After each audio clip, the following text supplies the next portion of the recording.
Apesar de algum atraso, penso que vamos conseguir, na nossa última intervenção, a de Alberto Campos Fernandes, professor da Escola Nacional de Saúde Pública, que nos vai falar de direito à saúde, ou da crise, aliás, e direito à saúde. Penso que vamos mesmo assim conseguir terminar dentro do nosso limite, que são as 13 horas.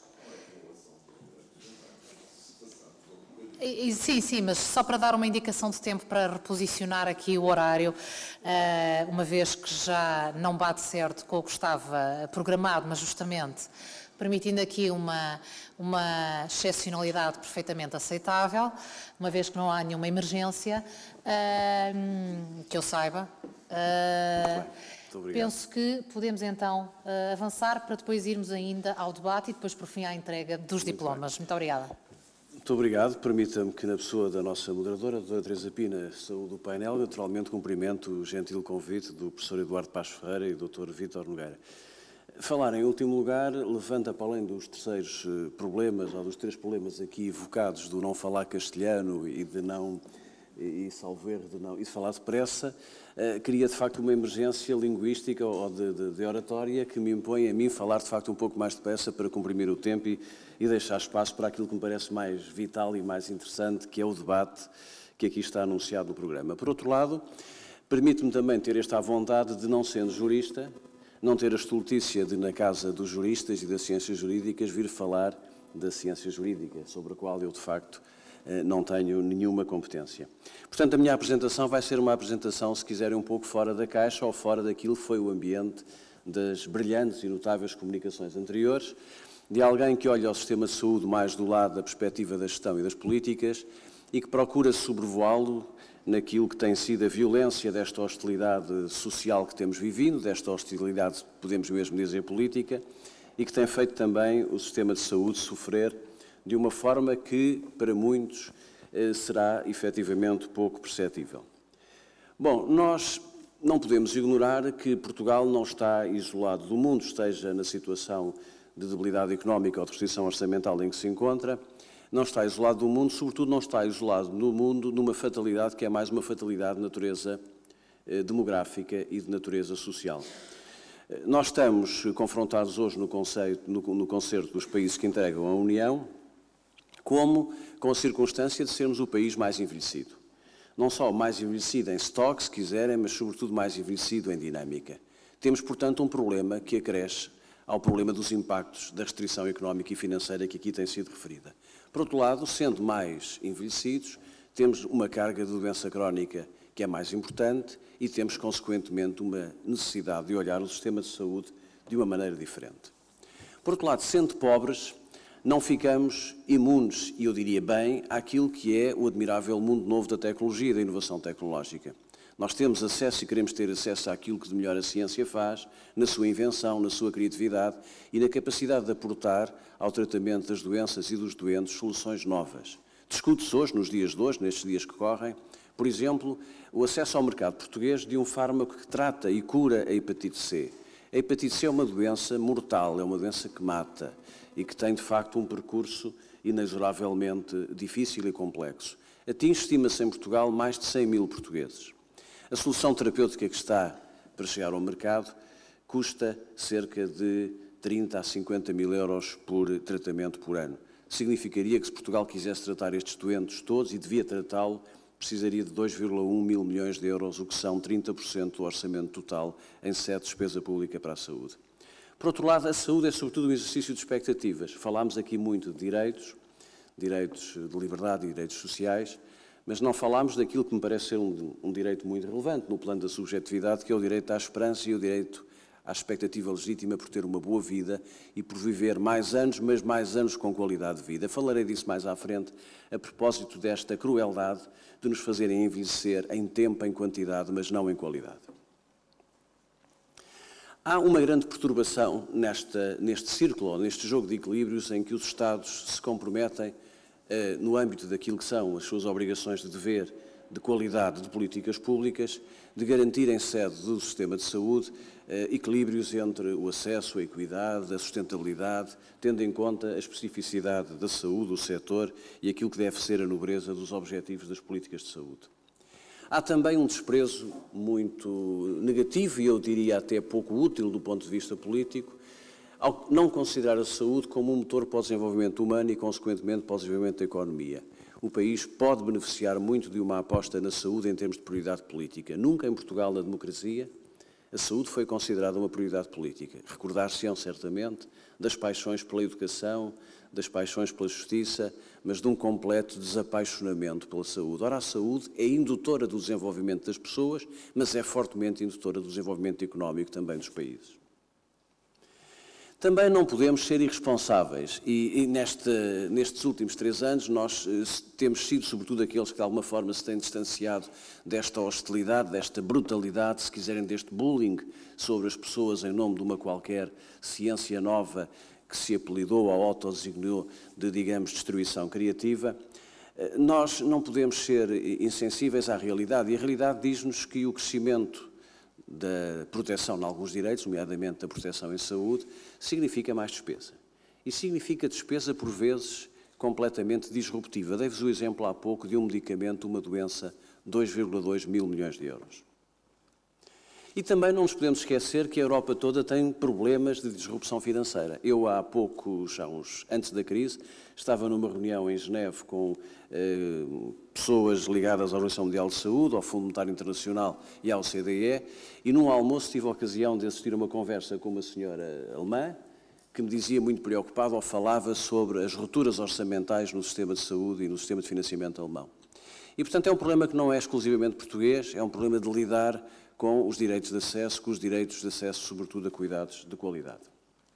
Por outro lado, nós temos nos alimentado muito, num clima que eu poderia classificar de alguma autoinvestigação, de uma ideia que é errada, que é falsa, de que teremos vivido em muitas áreas acima das nossas possibilidades. Não é verdade. Nós, na saúde, não vivemos nunca acima das nossas possibilidades. Sempre vivemos abaixo daquilo que seriam as nossas necessidades, que é uma coisa muito diferente. E Portugal, ainda antes da crise económica e financeira, ainda antes do famoso Lehman Brothers, Portugal já tinha uma dinâmica de crescimento da despesa pública em saúde que era muito inferior à generalidade dos países da OCDE. E, portanto, como aqui está ilustrado neste quadro, não é verdade que nós tivéssemos na saúde uma derivada despesista, descontrolada, ou que estivéssemos a gastar muito mais do que deveríamos na proteção em saúde. Temos, é claro, oscilações, e oscilações que derivam muito do denominador ser débil, ser fraco, e nesta relação de equação entre numerador e denominador, as percentagens são sempre, fatalmente, suscetíveis de interpretações diversas. Tivemos em 2009 um problema relacionado com a expectativa, com o risco emergente de um surto epidémico relacionado com a gripe A. Isso fez com que a despesa tivesse subido de uma forma significativa, mas, à parte desse circunstancialismo, o nosso problema é, sobretudo, um problema de ciclotimia económica. E, portanto, a nossa ciclotimia também de natureza emocional, enfim, o nosso fado histórico, é um fado também económico que tem que ver com a variabilidade com que o país não cria riqueza e, sobretudo, acumula dificuldades. O que temos em Portugal é, dito por muitos de nós, um bom instrumento de proteção e de coesão. Apesar de tudo, Portugal tem no sistema de saúde uma grande desarrumação. Herdámos de 63 um sistema bismarquiano de natureza corporativa, o velho Estado corporativo montou um modelo de proteção corporativa, alguns subsistemas públicos são disso exemplo, como a ADSE. Criámos em 79 um modelo de natureza fiscal, com coleta fiscal universal, procurando um modelo de natureza mais uniforme, e neste momento temos uma constelação de sistemas que geram duplas coberturas, duplo financiamento, duplo acesso e, em muitos casos, restrições de acesso. Este sistema, ao contrário do que as pessoas pensam, é um sistema que é caro, mas não é equitativo, porque gera circunstâncias de que alguns portugueses podem ir a 2, 3 sítios e outros, muitos portugueses, não podem ir a lado nenhum. Tivemos bons desempenhos, tivemos efetivamente razões de sucesso, não somos de longe dos países que mais gasta. Temos tido uma muito má atenção à proteção da doença crónica, do doente crónico e dos idosos, e isso é verdadeiramente uma ameaça que temos e que a crise apenas veio agudizar, mas que permanecerá no dia em que a crise, se um dia ela vier a acabar. Temos, de facto, um deslocamento do investimento público muito concentrado, inapropriadamente, nos hospitais. E temos a nossa coroa de glória que insistentemente repetimos, ainda agora no Lancet saiu um artigo a propósito da nossa taxa de mortalidade infantil, uma viagem interessante com mais de 30 anos, liderada por gerações sucessivas de técnicos que intervieram neste setor. Mas, como vos dizia há pouco, no gráfico do lado direito, no gráfico verde, está lá bem expresso que nós morremos mais cedo do que devíamos em termos de anos de vida potencialmente perdidas, ou seja, nomeadamente pela sinistralidade rodoviária, que ainda é um problema sério em Portugal, mas, apesar de termos aumentado a esperança média de vida, temos, nos últimos 20 anos, a pior qualidade de vida dos países que integram a OCDE. Nós não cuidamos bem dos nossos velhos. Portugal chegou à saúde verdadeiramente a partir de 79, até 74, 75 a despesa pública era inferior a 0,3% do produto, portanto não existia. A democratização deste direito social, deste direito de proteção, custou dinheiro e foi necessário injetar no orçamento aquilo que os países da Europa no pós-guerra tinham feito na década de 50. Portanto, nós chegámos 30 anos depois à proteção na saúde. Não admira por isso que a mancha de investimento público em saúde tenha tido este comportamento. E onde é que nós gastamos dinheiro? Em crise ou fora de crise? Nós gastamos dinheiro essencialmente naquilo que é indispensável para fazer um sistema de saúde, que são pessoas, mas sobretudo naquilo que são os fatores que derivam da utilização da inovação terapêutica, dos medicamentos, dos consumíveis clínicos, etc. Sempre subfinanciados, em crise e sem crise, sempre com orçamentos com dotações iniciais inferiores às dotações finais, sempre com necessidade de fazer os chamados retificativos ou as chamadas correções orçamentais, e nestes 3 anos de crise confundindo sistematicamente subfinanciamento com desperdício. Nós temos em Portugal, seguramente, na área da saúde, desperdício, mas temos um problema gravíssimo de subfinanciamento. E estas duas verdades não geram uma boa mistura. Estamos a envelhecer, como vos disse há pouco. Nos últimos 3 anos saíram do país mais de 200 mil pessoas, o segundo maior surto imigratório depois do surto da década de 60, o que faz com que o saldo natural se esteja a degradar perigosamente. O ano passado morreram em Portugal perto de 110 mil pessoas, nasceram menos de 80 mil crianças em Portugal, e isto vai ter consequências no médio prazo. Naturalmente, com uma deslocação da pirâmide etária para a direita, com um país envelhecido, fortemente dominado pela existência de mulheres doentes, empobrecidas e, naturalmente, viúvas. A crise e o sistema de saúde. A crise em 2008 apresentou o cenário da saúde para aqueles que estudam e trabalham no setor como uma oportunidade de regeneração ou de reforma. O memorando de 2011 aparentava ter e tinha no seu conteúdo alguns instrumentos de reforma que eram importantes e que suscitaram alguma expectativa na medida em que nós sabemos que em Portugal é sempre mais fácil fazer algumas coisas com o apoio externo do que apenas por iniciativa interna. Nessa medida, alguns instrumentos de reforma foram desenhados. Também é certo que a crise equacionou, desde o primeiro momento, aquilo que deveria ser o debate sobre o papel do Estado enquanto regulador e promotor do desenvolvimento social. No memorando estavam alinhados aspectos muito importantes que poderiam ter contribuído para uma melhoria global do sistema de saúde em Portugal. Não vou amassar-vos com a leitura dos quadros, dizer-vos apenas que aspectos positivos como o pagamento excessivo, as rendas excessivas na área do medicamento, Portugal estava a pagar e está ainda, em média, 300, 200, 300, 400 milhões a mais por ano em medicamentos do que aquilo que deveria pagar face, digamos, à sua própria capacidade de pagamento da despesa. Num contexto em que o país tem problemas muito sérios de doença crónica, com uma prevalência gravíssima, por exemplo, da diabetes, e com um valor de 9,7 que nos afasta muito daquilo que é a prevalência da diabetes na média dos países da OCDE, com impactos muito sérios na saúde mental, pouco valorizados e muitas vezes aliados daquilo que é a percepção dos riscos em saúde. Veja-se o que se passa com a violência doméstica, veja o que se passa com o número de mulheres assassinadas e violentadas em Portugal, que atinge este ano números absolutamente recordes e que são uma testemunha indireta daquilo que são os impactos sobre a saúde mental das pessoas e não necessariamente sobre aspectos de saúde fisiológica.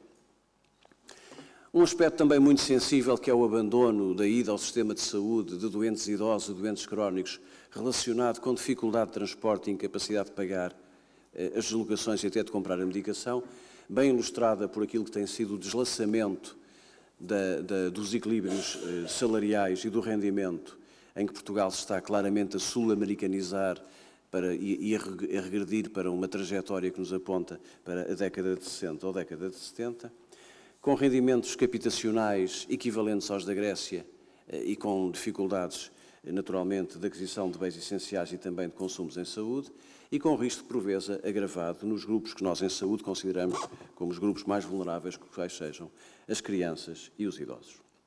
Termino com alguns desafios que são independentes da circunstância de crise e que se agravarão no futuro, sobretudo pelo mapeamento demográfico e social que aqui vos enunciei. É necessário que o sistema de saúde seja lido num quadro de valores, de princípios onde a ética da decisão possa prevalecer, para que nós possamos garantir que a universalidade, o bem maior do sistema de saúde que tem sido e foi no desenho constitucional de 76, a universalidade, a equidade, a orientação para a qualidade, para a eficiência e para a sustentabilidade possam ser salvaguardados.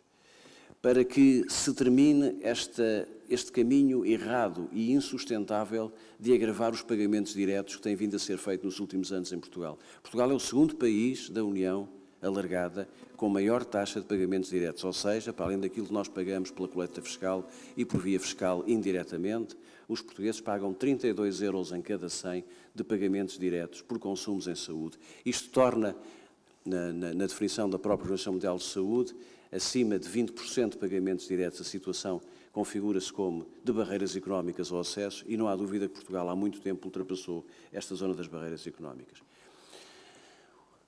A sensação de oportunidade perdida que, apesar de tudo, a crise podia ter gerado para uma reforma estrutural do sistema, já lá vai. A legislatura está a chegar ao fim. As reformas, efetivamente, tal como a reforma do Estado não foi feita, a reforma da saúde também ficou por fazer. E, finalmente, uma nota sobre a visão por a qual, do meu ponto de vista, valerá a pena pugnar sobre o papel, relativamente ao papel do Estado na saúde. O Estado tem que ser um promotor muito ativo e muito forte na redução das assimetrias e das desigualdades em saúde. E com quase 20% da população a viver próximo ou abaixo do limiar de pobreza, é evidente que não há condição para nós prescindirmos do Estado enquanto financiador público primordial e enquanto prestador dominante. O Estado deve atuar como um indutor e regulador do desenvolvimento social, orientado para que a igualdade e a dignidade humana possa ser salvaguardada. Para isso, temos que clarificar as áreas de delimitação e de intervenção. Aquele slide que vos mostrei há pouco sobre o puzzle em que ainda hoje vive o sistema de saúde é, efetivamente, um dos problemas maiores da crescente despesa e de geração de iniquidade. Temos que repensar, em ambiente de crise, qual o sistema de financiamento que queremos ter, se queremos continuar a ter sistemas por impostos, se consideramos que a ADSE deve ou não ser integrada no sistema fiscal e deve constituir um fundo único, se devemos evoluir para um modelo único geral de tipo ADSE, enfim, são questões muito importantes que podem condicionar a sobrevida e a longevidade do sistema de saúde tal como ele foi desenhado em 1979 na lei que o criou e, finalmente, ter presente que a obrigação pública e a obrigação de cidadania nos impele a todos pugnarmos para que a provisão de direitos nesta área de regulação seja, de facto, um imperativo ético de cidadania e que nós possamos, com isso, contribuir para que esta narrativa, e a narrativa é uma palavra relativamente em moda nos últimos tempos, esta narrativa de que nós estamos a passar pela crise melhor do que era desejável não é rigorosamente verdade. Nós estamos a passar pela crise muito pior do que aquilo que seria possível e que seria, sobretudo, desejável. Muito obrigado pela vossa atenção.